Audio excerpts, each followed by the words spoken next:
పాకిస్తాన్ కి big shock ఇచ్చింది BCCI. Pak cricket పైన పహల్గామ్ ఉగ్రదాడి ఆపరేషన్ సింధూర్ ఎఫెక్ట్ పడినట్టు కనబడుతోంది. ఇకపైన పాకిస్తాన్ తో క్రికెట్ ఆడేది లేదని తేల్చి చెప్పింది బీసీసీఐ. ఈ ఏడాది సెప్టెంబర్లో జరిగేటువంటి ఆసియా కప్ నుంచి బీసీసీఐ వైదొలినట్టు తెలుస్తోంది. ఇప్పటికే ఆసియా క్రికెట్ కౌన్సిల్కి ఈ విషయం పైన సమాచారం అందించింది. త్వరలోనే అధికారికంగా కూడా ప్రకటించే అవకాశం కనబడుతోంది.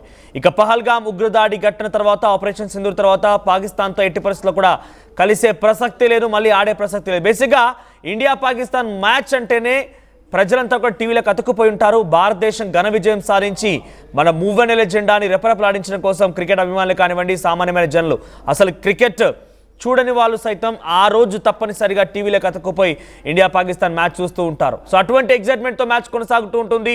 ఈ పాకిస్తాన్ ముష్కర్లని, పాకిస్తాన్ పిచ్చి కుక్కల్ని తరిమి పారేయడం, పాకిస్తాన్ పైన భారత్ విజయం సాధించడం అందరూ కూడా చూసేందుకు చాలా కుతూహలాన్ని, చాలా ఎగ్జైట్మెంట్ని చూపిస్తూ ఉంటారు. అయితే ఇకపైన పాకిస్తాన్ ఇండియా మ్యాచెస్ ఉండవు అని చెప్పి చాలా కరాఖండిగా బీసీఐ తేల్చేసింది. సెప్టెంబర్లో ఆసియా కప్ ఉండగా దాంట్లో మేము పాల్గొనడం లేదు అంటూ కూడా బీసీఐ చాలా కరాఖండిగా తేల్చేసింది.